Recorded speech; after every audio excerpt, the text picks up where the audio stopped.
Like one day, I'll never forget, Worsley called me and he says, Louis, did we trade Beaupre? I said, what are you talking about? He said, the guy just told me we traded Beaupre. I said, Gump, did I call you? He said, no. He said, that's what I told the guys. No way he would have traded Beaupre or anybody without talking to me. And that's what you get from people. So you don't have to, I wouldn't be, if I'm the coach, I'm not too proud to say, or sit down with Mike and say, give me some thoughts on this, that, and any little bit of knowledge you can gain is an asset. And so I think that, you might see some of that happening. At least I know if I was around there, it would be happening. And Michael, I know, from my limited experience covering the NHL, every time I went up to Modano, he was fantastic. Yeah, no, he's awesome. And I mean, I'm excited about this because I've always had a really good relationship with him. And it's it's been good for the last since kind of he and I have been chatting for the last 5-6 months. I'm just excited to have him, and I totally agree with Louis. I just think it would be foolish if you have a Hall of Famer in the organization not to not use him in all assets. Get him on the ice, work with the Eriksson X, have him talk to the Greenways, and that, by the way, has started. He's been texting with a guy like Greenway really since he met him back in. I believe it was, I can't remember when I first wrote that first story, January or February. And also if you're Paul Fenton, to get to Louis' point, I just think that Paul should take advantage of that knowledge and talk to a guy and say, hey, what do your buddies say about this? What do you think about this guy? He doesn't have to be your advisor or the president of Hockey Ops, but he could be just another person that you talk to. And I do think that Paul needs to do a better job of that. So trades like Victor Rask don't happen, where just on a whim they call up Carolina and Carolina within 2 seconds, like, yeah, we'll do Nino for a guy that they were going to buy out at the end of the year. The Wild hadn't even scouted him. He did no due diligence on him. It just happened. A thought at their meetings in January, and it just happens. And so this is the type of thing that Paul, I think, needs to improve on. And Mike is somebody that I think he should lean on. It's really interesting, too, in this town, but really across the country, you hear the word collaborative all the time. Yeah. It's kind of one of those new buzzwords. And you can always, we hate buzzwords, right? It sounds like it's a fad or a trend or a cliche. But you look at the Twins, the way they do things. I mean, they gather a massive amount of information before they make any decision. They talk to everybody. Cheryl Reeve has all the power in the Lynx organization, general manager and coach. She says she doesn't make a decision until everybody in the room has come to a consensus agreement. I was talking to a assistant GM yesterday in the league that told me that the Wild have 6 scouts at the Combine right now, which is about half of what every other team has. Wow. And their one scout with the most experience has 6 years, and the guy leading the whole thing has 1 year, and that's PJ Fenton. It's just, this is the type of stuff that is a major problem, they need to build out this front office, this scouting staff, and get back to the point where they have good people to, for him to give information, and he's got to accept that type of information. Back to Modano, I did want to ask Louis, I did that Modano story the other day, and you told me the great Gordon Gunn story about his wife when you brought him and Trevor Linden into Traverse City. You want to repeat that story? Well, we were getting ready for the draft. We had our scouting meetings, and we had them in Traverse City, the Grand Traverse Hotel. And I flew in both Modano and Trevor Linden for our scouts to talk to. And we spent a couple days with them. And Gordon Gunn came with his wife Luli and George Gunn. So our owners were there. And they participated in interviews and the dinners and meeting with them. And then on the way back, Gordon Gunn had his plane there. So Linden was going from Detroit nonstop to Vancouver. And we're in Traverse City. And Mike lived in Detroit. So I asked Gordon, you want to take them back to Detroit and drop them off? He said, sure. So he dropped them off at the airport. Linden can catch his plane, and Modano was home. And so they had, Luli and Gordon had a little more time with Modano and Linden. Now you have to remember, you're going back to when these kids are just turning 18. And if you knew Modano at the time, Modano wouldn't talk. He was almost introverted, and he looked very like he was shy. 12 years old. He looked very well put, Jimmy. That's exactly right. 12 at the most. And Linden was already a developed individual, and so by the way, we had done testing. We were the first team to start psychological testing, and I had a group from Des Moines who does a Gallup poll. They set up tests for us. And we were really testing for a number of things. The most important thing was elongated time, which means you see the game in slow motion. like Ted Williams, they say, see this, spins on the laces. And like I tell people, Gretzky plays the game from the press box, I played it from the ice. Everything is slower, and the great players all play the game at a slower pace in their mind. The game's played slower. So we had that test, but another one was leadership and abilities to, lead a team and have those kind of characteristics. And really surprising to us at the time was Modano scored even higher than Linden on leadership. Because when you looked at him and you talked to him at the time, you don't detect that because he was so introverted. Anyway, so we had all these things, and our guys, we really loved the charisma, and we weren't, we were not selling very many season tickets. We had to build a fan base, and so I remember the words I said to Gordon: "This guy will bring you out of your seats. He'll change the feeling in the building." That's one of the things we had to do. But Luli Gund, who's a wonderful lady, and was spending time with the boys, and of course Linden very outgoing, and he got great leadership capabilities, and he was a great player. So Gordon called me the next day. He says, "Who we taking?" I said, "We're taking Modano." And he said, "Luli really likes Linden even better." And I said, "Well, I hope she still likes Linden after we take Modano, because we're taking Modano." and he said, "No, I stay out of it. That's not a problem." He said, "I keep asking everybody to get their opinion, but I told you guys before, you're running the draft, even though, I said I'm resigning. After the draft, I'm done."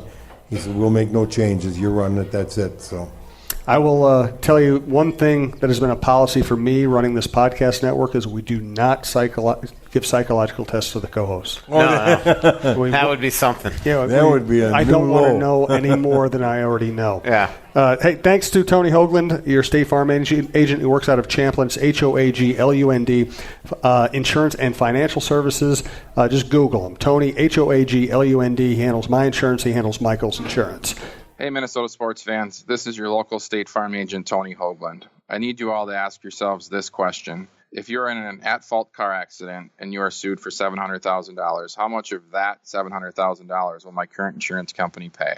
If you are unsure or can't answer all $700,000, you need to give us a call. State Farm has been number one in car insurance since World War II and number one in homeowners insurance since 1964. For a no-obligation review of your current policies, call us at 763-421-4900 or check out our website at www.champlininsurance.com. I think we're And finally, we have Vicky. Vicky, you're just the suspense was killing me. We're waiting for your questions and for Philip Callenber's questions. Anybody else who has your email addresses questions?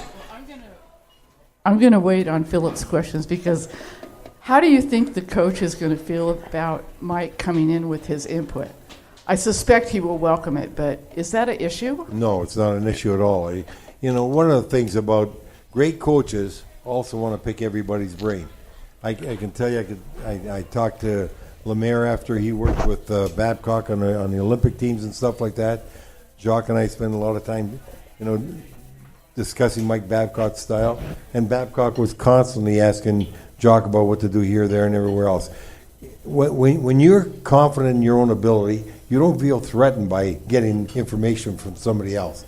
It's really it's a characteristic that I will tell you every great coach has, that they also want to know what everybody else thinks because they don't want to miss anything. And they're not so cocky and put out that they feel threatened by somebody else giving them some suggestions. Well, I'm glad to hear that because I think Coach Boudreau is great. Yes. So Well, and it's to his point. Remember on the previous regime how sensitive they were when Adam Oates was working with Zach Parise. I remember. Bruce, when he got here, he told Zach, he goes, continue using him, but just don't do it secretly behind the back. I mean, even he could come to practice type thing. I think that's a sign of a coach that has no issue with that. So. Well, I'm hoping too that Mike be able to get into the locker room. Maybe play. Yeah, that would be awesome. Yeah, but yeah. I don't think that's going to happen. But I think with the quote-unquote locker room issues going on. I don't know. I would tell you this: you don't want Mike coming in the locker room. That's a different situation, and you don't. You might one time have him address it, an overall general feeling or how to be a pro or something, but No, you're willing and able to have a guy come down and impart some knowledge to a player on the ice during practice, but you don't make him part of the locker room talk at all, and really part of the overall operation in the locker room. Yeah, I think on the ice, what Louis is saying is that if you have a guy like Madonna and that type of thing, have him talk. If there's players that are having issues, if what's he seeing from above about their games, get him on the ice, work face-offs with Eric Sinek, those type of things. Not getting in the locker room and saying, straightening it out. That's where I'm going with that. Yeah. So. No, I get it. Trust me. Yeah. No, I think he's going to be a great asset on the golf course with our corporate people. That will be. I know. I played with him. He hits it out of sight. He's something. I have 2 quick Philip questions. Okay.